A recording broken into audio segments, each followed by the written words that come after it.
All right, so we are going to be looking at problems from packet 13, page 3. So this is page 3, number 1. So based off of this problem here, I have a rational function, and I've got to answer a few questions, like the y-intercept. This y-intercept here, well, I have to plug in 0 in for x, so I'm going to go ahead and do that. So if I plug in 0, 3 times 0 is just 0. 0 plus 2 is 2. 2 over negative 2, if I subtract the bottom. Well, if I divide 2 with negative 2, I get negative 1. So I have negative 1, so that is my y-intercept, 0, negative 1. For the vertical asymptote, that's when I want to look in the denominator here. So this denominator is x, let's see, x minus 2. So if I set that equal to 0, that means that in order to make the 0, x had to have been positive 2.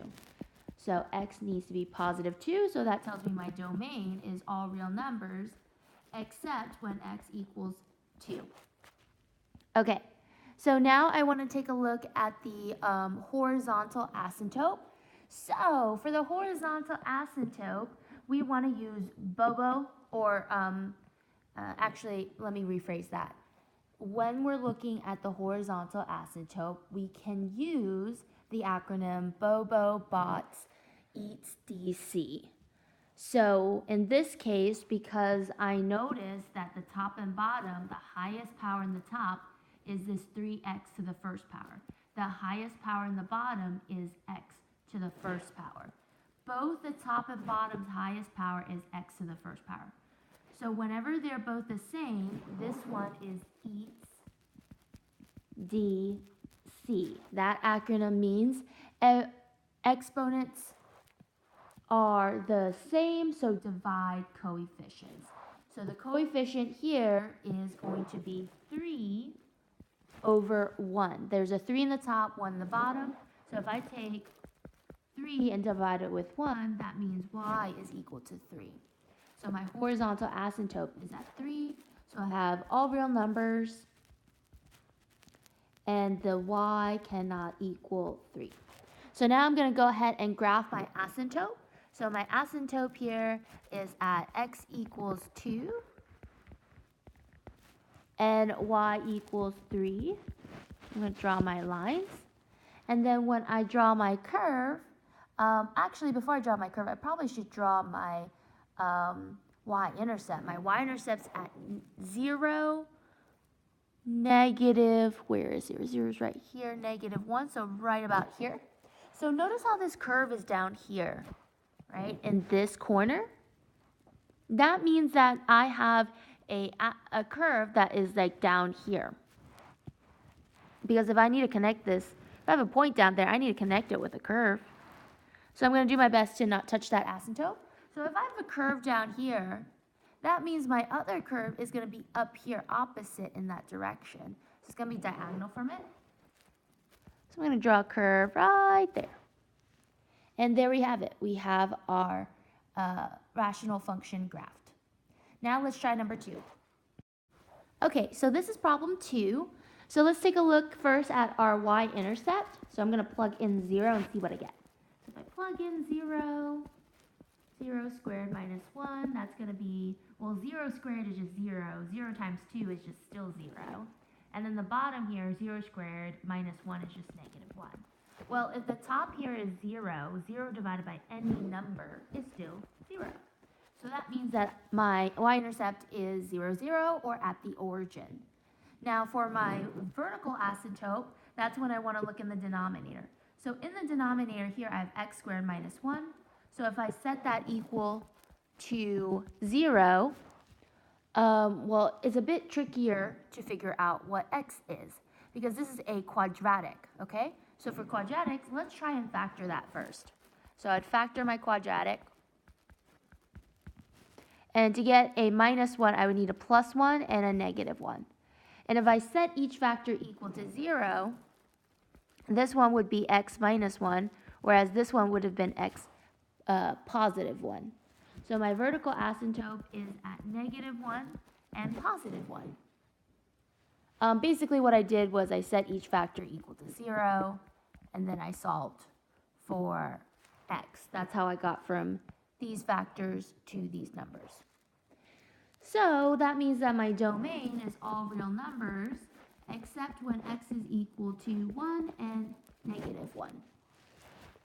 Okay, now I'm going to take a look at my horizontal asymptote. So I'm going to help something that will help me figure this out is using Bobobot's eats DC. So looking at this one here, it looks like the top highest power is x squared, whereas the bottom's highest power is x squared as well. So this one again is eats DC.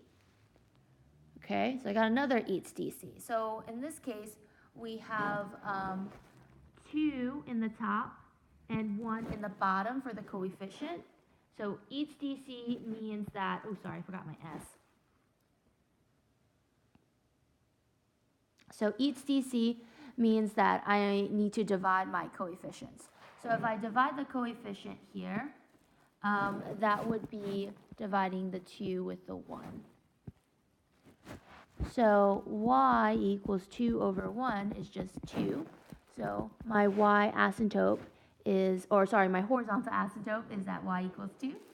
And so if I were to go ahead and graph this, I'm going to hold off on writing the range yet. I will write the range here in a sec, but I want to graph this first before I determine the range. So in this case, I have an asymptote right here at x equals 1. Okay, and then I also have an asymptote that's horizontal at y equals 2. And then I'm going to plot my y-intercept, which is right here at the origin. Now, for me, what you can do here is graph this on the graphing calculator to help you out.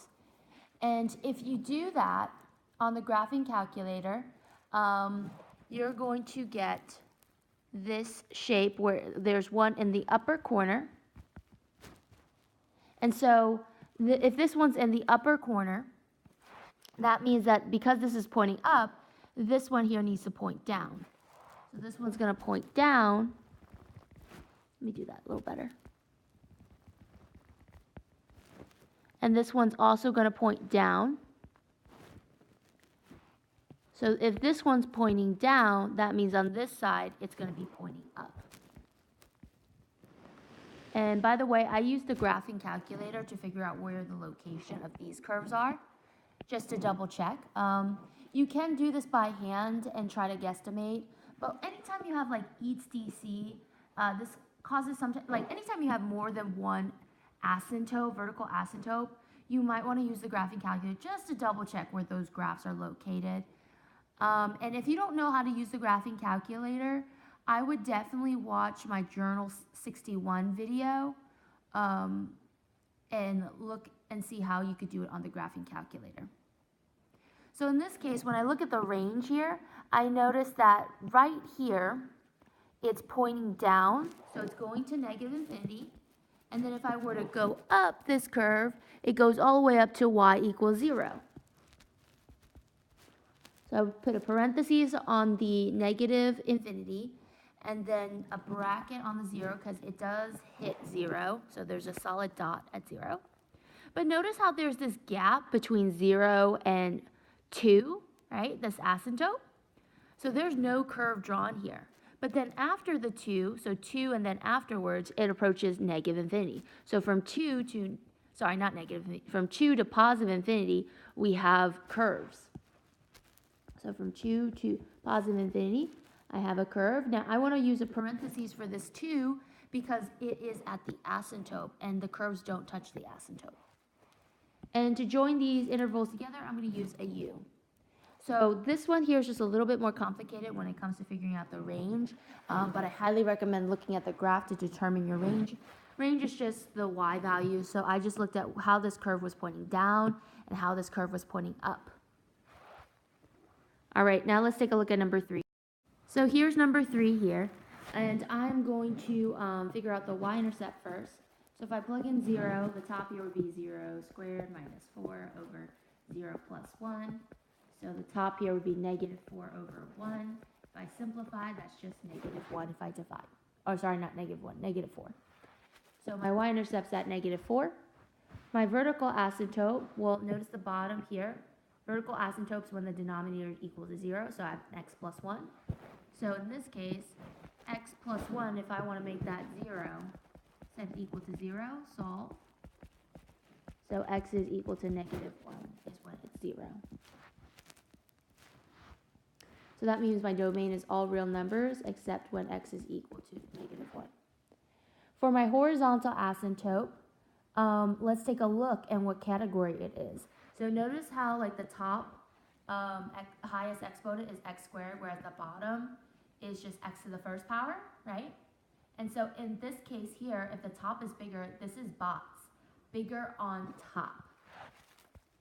Bigger on top, and this S on bots represents slant. So we have a slant. Anytime we have a slant, we don't have a horizontal asymptote, so there's not going to be one. And so that means that our range doesn't have any y values that are affected. So our range is going to be all real numbers in this case. Now, we're going to see this on the graph here, so I'm going to go ahead and graph this. So I have a vertical asymptote at x equals negative 1. If I were to graph the y-intercept, it would be down here at, down here at negative 4. And so because I noticed that this here, this point is in the negative region, I'm going to try to draw a curve that gets really close to that asymptote. So because I noticed this y-intercept was down in the negative region, I need to make sure that this curve points down. And so if I were to extend this curve, it's going to point this way. I'm going to shoot in the opposite direction. And notice how this here just points straight diagonally, okay? Because there's no horizontal asymptote, this curve is never going to land level out. It's just going to keep on pointing up, up, up, up, up diagonally, okay? So that's what I mean by slant. This here is slanted rather than it flattening out. Now, on the other hand, I haven't drawn a curve on this side, and I need to, because the domain is all real numbers except at negative 1. So I should be seeing x values on this side. So how do I figure that out? Well, if this side is pointing down, then the opposite side needs to be pointing up towards the asymptote. Something like this. Now, this here, I know I drew it correctly because it needs to be pointing up when it's being compared to that side. This side here, I kind of just eyeballed. And you can use a graphing calculator to be more accurate, but in this case, this is fine with me. Okay, and our last problem here, number 4. So if I am trying to find the y-intercept, I need to plug in 0. So 6 is 0 squared plus 3. That's going to be 6 over 3, which is 2. If I divide, so I have a 2 here. For my vertical asymptote, when I look in the denominator here, I have x squared plus 3. Now, if I were to try to factor this, set equal to 0 and factor this, I'm going to be here all day trying to figure out what multiplies to give me 3 but adds to give me nothing in the middle. Okay, because it's not going to cancel out. If this is a positive 3, that means this needs to be both positive or both negative to make a positive 3. Unfortunately, if they're both positive and you add 3 and 1, you get 4. And I don't see a 4x here in the middle. If they were both negative and I were to add, I would have a negative 4x, and I don't see a negative 4x here. So I can factor all day, but I'm going to tell you right now, there are no factors that make this quadratic work. So what I'm going to do here is try to solve it the old-fashioned way. So if I were to look at this problem and I would try to get this x by itself, I would have to move this 3 first. So I'd have to subtract 3 from both sides. That would cancel. So then x squared equals negative 3. To get rid of the x squared, we take the square root, and this is where the problem comes up. So the x squared and the square root cancel, so x is equal to the square root of negative 3. Now, last time I checked, we can't take the square root of negative numbers. So in that case, if we were to take the square root of a negative number, we have imaginary numbers, which we can't have here, okay? So in this case, we don't have a vertical asymptote. There is none. So if there are no vertical asymptote, that means our domain is going to be all real numbers, because there's no x values that's causing it to be, to cause it to not touch that x value. So our horizontal asymptote, on the other hand, when you look at this here, the top here is a 6. The bottom here, the highest thing in the bottom is x squared. When you compare the two, x squared is the winner. 6 is just a constant. X can be anything it wants. It could be 100 for all we know. So x squared is definitely bigger. So this is Bobo. Bobo says bigger on bottom 0. That 0 is referring to y being 0. In other words, a horizontal asymptote being at y equals 0. So that range is all real numbers except when y is equal to 0. So if I draw my asymptote here, the only asymptote I have is y equals 0, so horizontal asymptote.